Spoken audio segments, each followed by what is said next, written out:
Salute, Claudia. You here to look at the book?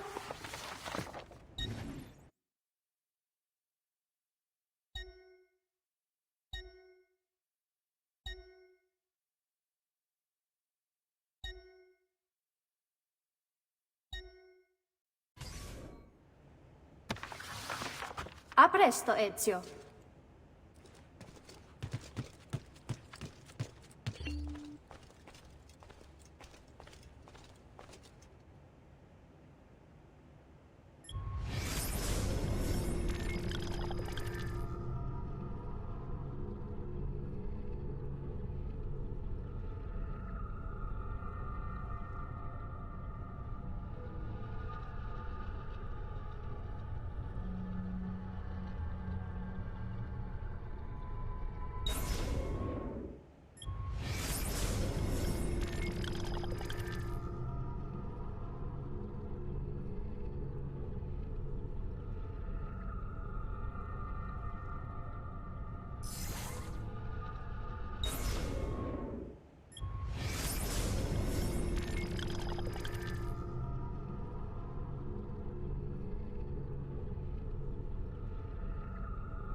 Rodrigo Borgia, aka the Spaniard.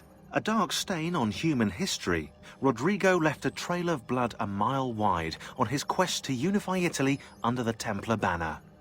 Anyone who opposed him ended up in little pieces inside a sack, or, if he was in a good mood, poisoned.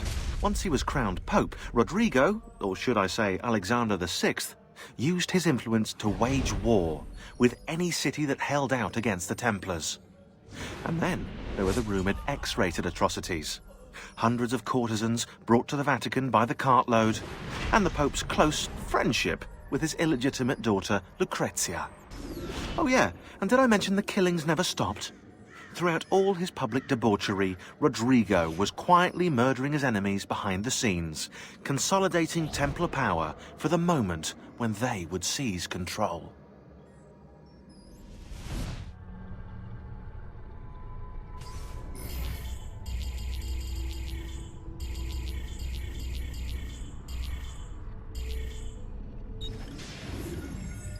Girolamo Savonarola, a Dominican friar from Ferrara, this man took his job seriously.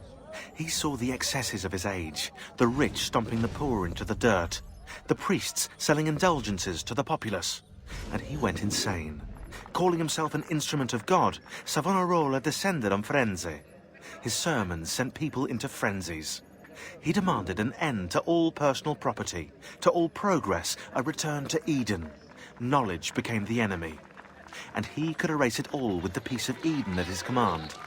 Books, paintings, musical instruments, he burned everything in the bonfire of the Vanities.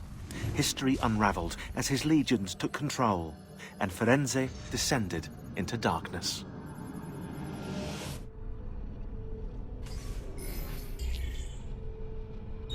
Cecco and Ludovico Orsi. Bored with their leisurely life in the countryside, the Orsi brothers decided to spice things up a little. They started a money-lending business that was extremely successful, mostly because they killed anyone who didn't pay them back. Then, Caterina Sforza hired them to murder her Templar husband, Girolamo Riario, which they did in true cavalier fashion. They rode up to his palace, waltzed into the dining room, stabbed him in the chest, ransacked the estate, and left his naked body in the centre of town. According to Abstergo's files, Rodrigo Borgia, after escaping from Venice, offered to pay them for the recapture of the Peace of Eden. And, of course, Caterina's head. It was the Orsi brothers' idea to kidnap her children. I ask you, what has this world come to when the rich go so bad?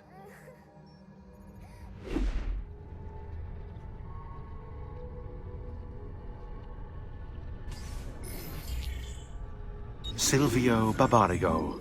Raised by wealthy merchants, Silvio was introduced to politics when his father was cut out of the family inheritance. From then on, Silvio worked for his uncle, his father's killer. Apparently, he had a knack for persuasion. Quickly, he became his uncle's advisor, proving his worth by discovering a Soranzo plot against the Barbarigos. You're gonna love this. Before the plot could be carried out, Silvio throws an Easter celebration, inviting the Soranzos. There's a pageant for the children in the central courtyard, while Silvio escorts the parents to the roof. He toasts the family, then signals the archers hidden behind the courtyard windows. The Soranzos never plotted against the Barbarigos again. Fast forward 10 years, and Silvio's living in his uncle's luxurious Venetian palazzo. According to the history books, his uncle died in bed.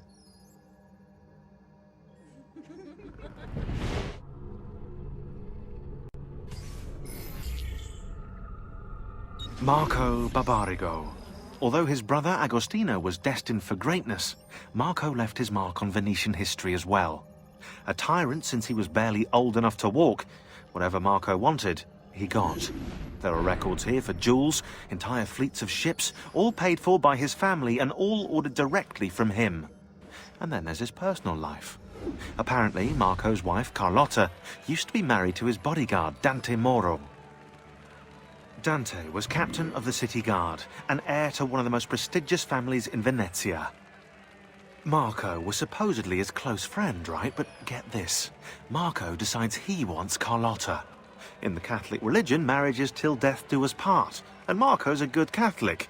So, he hires a hit on Dante. Dante gets stabbed 3 times in the body and once in the head. But he doesn't die. He recovers with severe brain damage. Dante becomes like a child. So, what does Marco do? Well, he hires Dante as his personal bodyguard, and he gets him to sign a confession annulling the marriage. Marco takes Carlotta and keeps Dante as his personal slave. What a lovely fella.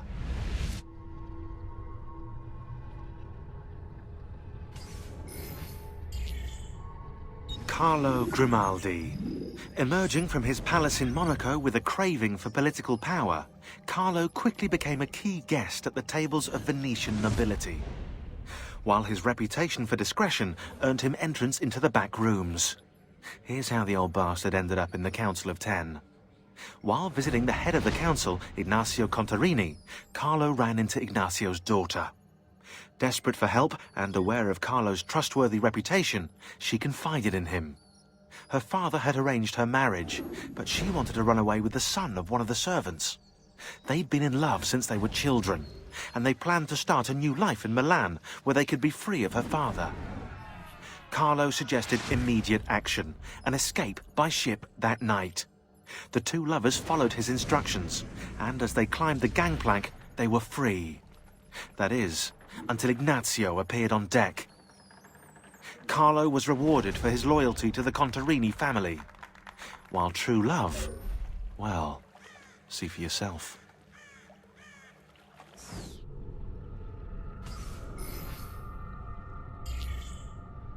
Emilio Barbarigo, titan of Venetian industry, terror of the underworld. Aided by his powerful family, he cornered the market through smart business practices such as edging out the competition and lobbying the government. He funded the Venetian police force almost single-handedly, keeping the streets safe from crime and his finances tax-free. Emilio claims to be a supporter of the Republic. The problem is, once you own the police force, voting becomes, well, inefficient, as does, you know, opposition.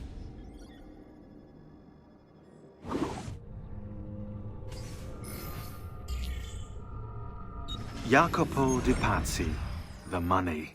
This guy was the head of the Pazzi family, and he ran their banking business. An associate of Lorenzo de' Medici, he had nothing against him personally, so he hired 4 Templar hitmen to take care of the situation for him. Bernardo di Bandino Baroncelli.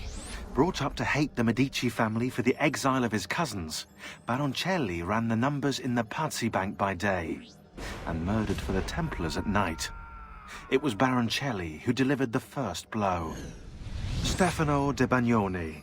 Known for his cruelty, Bagnone was trained in Rome as a Templar butcher. It was Bagnone who stabbed Lorenzo de' Medici in the back. Antonio Maffei. Witness to the sacking of Volterra by Florentine mercenaries, Maffei blamed Lorenzo. He joined the Templars to seek revenge. It was Maffei who slashed Lorenzo's neck. Archbishop Francesco Salviati. Convinced he would be the next Archbishop of Florence, Salviati was enraged when Lorenzo stood in his way. But the Templars were there to heal his wounds. It was Salviati who marched their troops into the city.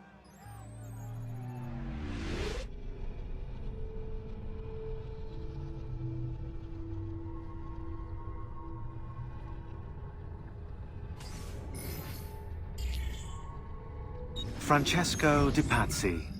Brought up as a noble in a city captivated by the newly rich Medici family, Francesco was taught to hate the middle class and its social climbers. Dismayed, he watched as the Medici Bank eclipsed his own, and centuries of influence over the Florentine government slipped away. It looks like the Spaniard offered him a solution. Rather than compete in something as dirty as banking, Francesco only had to do one thing for the Templars, one thing to put the middle class in their place for good. Kill the Medici. Giovanni Auditore tried to stop Francesco by putting him in jail, but the Templars took care of that.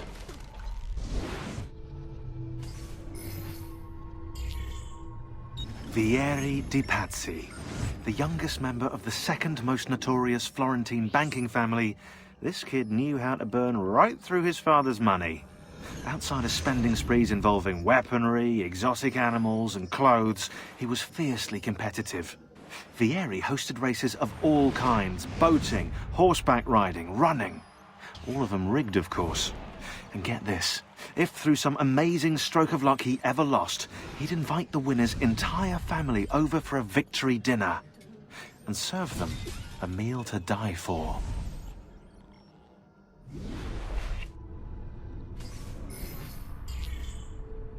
Uberto Alberti, trusted friend of the Auditore family. According to the history books, this guy was a saint. He prosecuted murderers, rapists, the worst criminals. One of the best lawyers in Italy, he won every case, in spite of the fact that he was self-taught. Now, I found a back door into the Templars' database server. I've been combing it for some kind of smoking gun. I found it. Apparently, Uberto's family was evicted by the Medici Bank. Uberto's been aching for revenge ever since. And the Templars promised him support.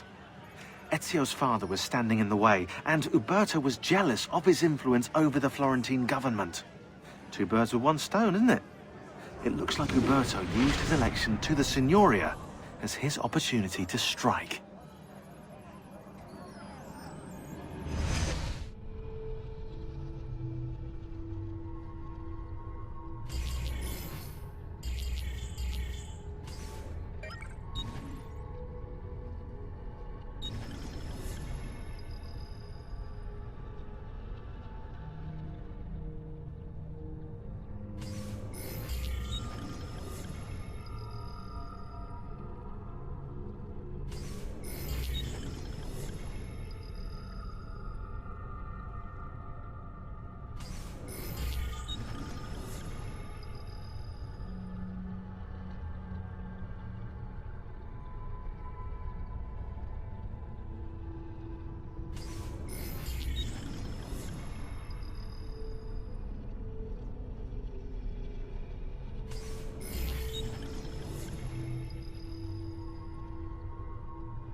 My love, I put these thoughts to paper in the hope that I might one day have the courage to share them with you.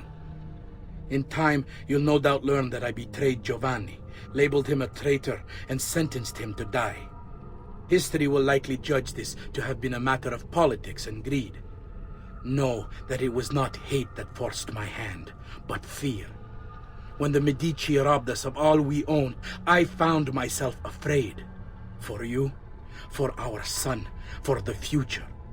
What hope in this world for a man without proper means? They offered me money, land, and title in exchange for my collaboration. And so this is how I came to betray my closest friend. However unspeakable the act, it seemed necessary at the time. And even now, looking back, I see no other way.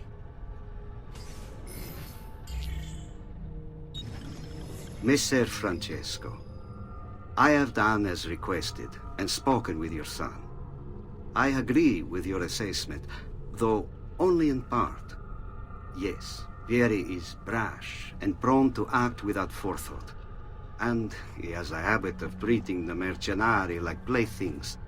I have received reports of at least 3 men being disfigured as a result. But I do not think him, as you put it, beyond repair. Rather, I believe the solution to be a simple matter. He seeks your approval, your attention. These outbursts of his are a result of insecurities born out of a sense of inadequacy. He speaks of you often and fondly, and expresses a desire to be closer to you. So, if he is loud and foul and angry, I believe it is simply because he wants to be noticed. He wants to be loved. Act as you see fit on the information I've given you here. But I must ask that we end this correspondence. Were he to discover the nature of our conversations, I fear what might become of me. Yours in confidence, Fra Giocondo. Maestro, it's with fear in my heart that I write this letter. The Prophet has arrived. I feel it. The birds don't act as they should. They swirl around the location. I see them from my tower. I will not attend our meeting as asked. I can't expose myself like this, or the demon might find me. Forgive me, for I am only listening to my voice. May the Father of Understanding guide you. Guide me, Brother A. Brother, as you've no doubt heard by now, he hunts us in search of retribution. We should never have consented, never have conspired. But what's done is done.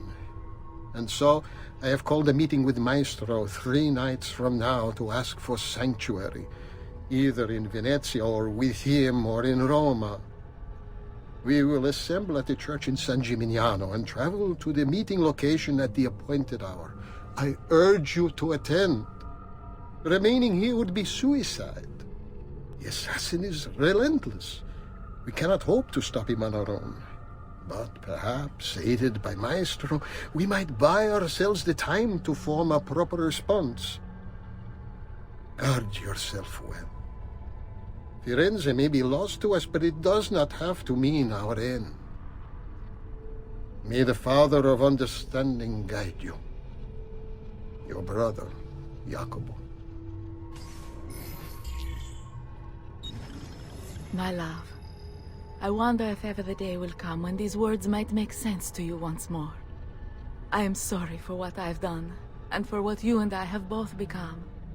Though we could not be together, just knowing you were near was enough. And now, with Marco dead, I may yet find a way for us to be joined again. But, do you even remember me? Or were the wounds too grave? Do my words stir, if not your memory, then your heart? It doesn't matter what they say. I know you're still in there, somewhere. I will find a way, my love, to remind you, to restore you. Love always, Carlotta. Al magnifico Lorenzo di Medici, mio protettore e amico. I have done as requested and completed my investigation into the Milano incident. I can confirm for you that it extends far beyond dissatisfaction with Duca Galeazzo Sforza's rule. It is my belief that other parties, desirous of far greater gains, manipulated events in such a way as to achieve their goals without being revealed themselves. Lampugnani, Olgiati, and Visconti are guilty of the crime, to be sure. And they have met fitting ends for their betrayal. But several other noble families are implicated as well, our own Francesco de' Pazzi among them. Their cause and motive is not yet clear to me, but initial findings indicate a plan, the scope of which is sure to disturb you. Best we continue this conversation in person, as I am hesitant to put my suspicion to paper. Reply with a place and time, and I will meet you there. I have also ordered Francesco be held by the Gonfaloniere until we can clear up this matter. Yours in confidence, Giovanni.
My love.